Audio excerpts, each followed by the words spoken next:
अस्सलाम वालेकुम व्यूअर्स। 2 दिन पहले मैंने एक कॉलम लिखा कि गमा वाली शाम ख़त्म होने का नाम क्यों नहीं ले रही। मैं कॉलम पढ़ के आपको बोर नहीं करूंगा, मैं इसकी मैं समरी आपको बता देता हूँ। एक फ़िल्म रिलीज़ हुई थी जब मैं बिल्कुल बच्चा था, देखा मैंने उसको जाके स्कूल डेज़ में, लेकिन वो 57 वगैरह में रिलीज़ हुई। ज़ाहिर है तब तो होश होश ही नहीं थी।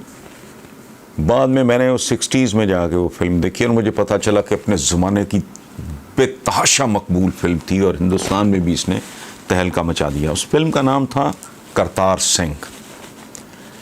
वो पार्टीशन के बैकग्राउंड में, जब पाकिस्तान और हिंदुस्तान, पाकिस्तान मार्ज़ वजूद में आया, उसके बैकग्राउंड में वो हिला देने वाली फ़िल्म है। मैं उसके 2-3 मंज़र आपके साथ शेयर करता हूँ। पहला मंज़र ये है कि एक मुसलमान बच्ची, लड़की, नौजवान लड़की फसादात में पीछे रह जाती है।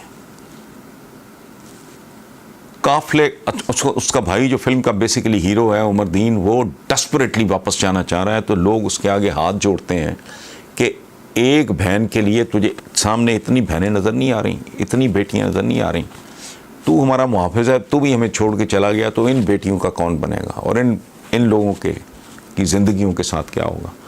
तो वो जहर के घूंट पी के, वो बहुत गैरतमंद और दलेर आदमी है, साबिक फ़ौजी है, वो आ जाता है काफ़िले के साथ, लेकिन ज़ाहिर है बहन का ख्याल उसे हॉन्ट किए रखता है। अब पीछे वो जो बच्ची रह गई है, वो लड़की जो रह गई है, एक सिख है जरनैल सिंह, वो उसके सर पे हाथ रखता है। अच्छा, वो मोहल्ले की रहने वाली है, वो कहता वो बेटी है, धी है साड़ी, सामने पैदा हुई, सामने जवान हुई। तो उन्हें कहा बेटा कोई गल नहीं, मैं तू अपने भाई के पास, तुझे तेरे ख़ानदान के पास पहुंचाना मेरी जिम्मेदारी है और तेरी राखी, तेरी रखवाली, तू बेटी है मेरी।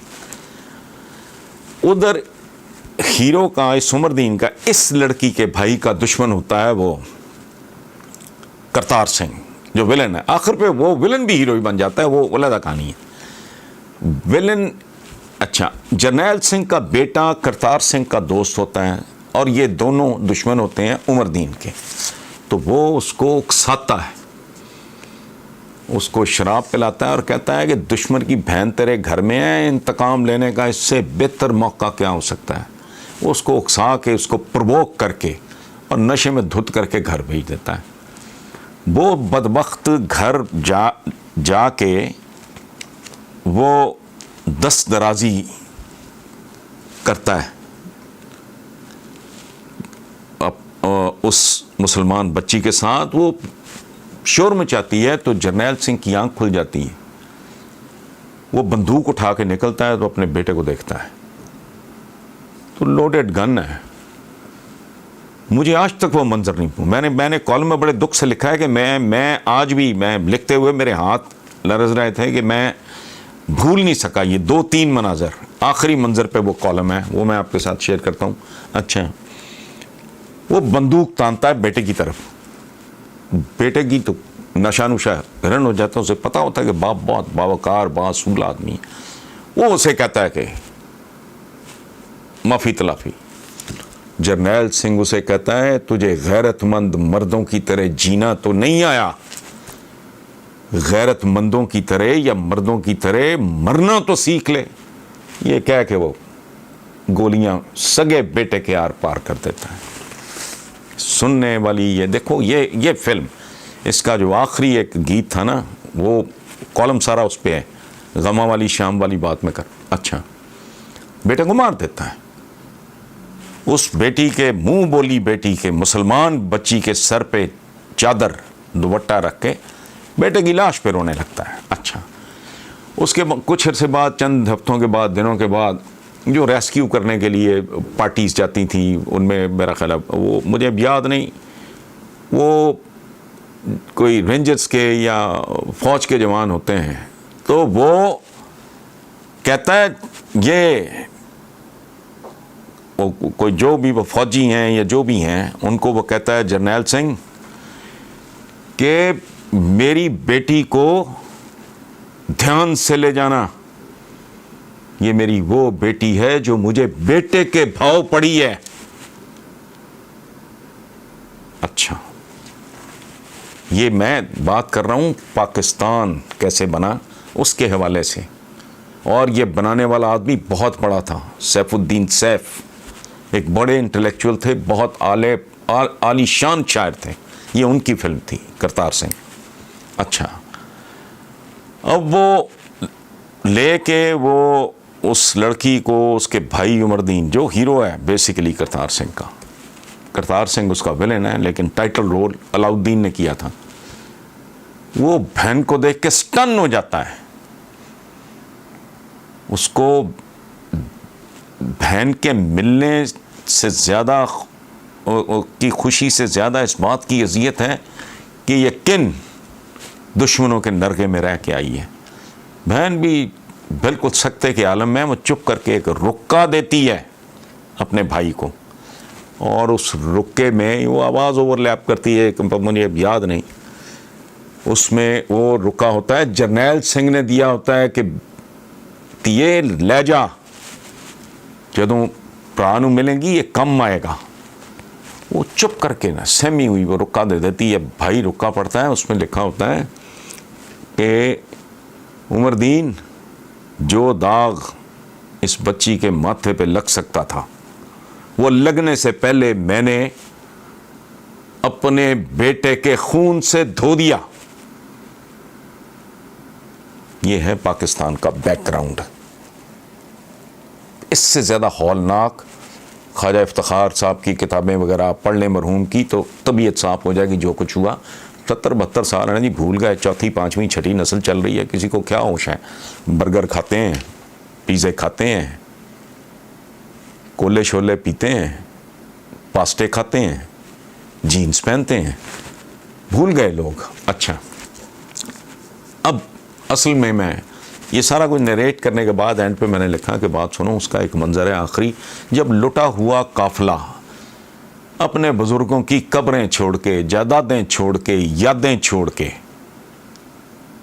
अपने बच्चे मरवा के, अपनी बेटियां अगवा करा के, जब वो वाघा बॉर्डर पे पहुंचता है और पाकिस्तान की सरजमीन पे दाखिल होता है, तो लोग सजदे में गिर जाते हैं और एक आवाज़ ओवरलैप करती है।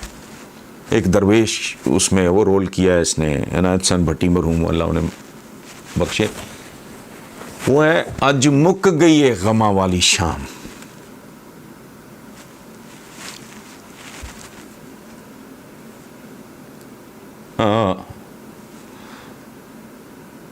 और झंडा पाकिस्तान का देख के वो कहता है तेनू साड़ा पहला सलाम। तो मैंने इस कॉलम में ये पूछा है कि 72 साल से ज़्यादा हो गए, क्या वो शाम कट गई है, वो वाकई मुक गई है, कि उन काफिले वालों या ऐसे दीगर काफिले वालों की चौथी, पांचवीं, छठी, सातवीं पुश्त भी वो शाम जो रात में तब्दील हो चुकी है। ऐसा तो नहीं कि वो गमा वाली शाम अब तक मुकने में नहीं आई। ये जो मैं देख रहा हूं ना राशन के लिए, और 12-12 हज़ार पता नहीं 3 महीने के लिए देते हैं, 12,000, खुदा की पनाह। जो वो वसूल के शुक्रिया अदा करते हैं, मैं उनके भी सदके जाऊं जो दे रहे हैं और उस पर बड़ा उनको नाज भी है, उनके भी मैं सदके जाऊं। सवाल सिर्फ एक है, आज मुक गई है गमा वाली शाम, तो क्या वाकई मुक गई है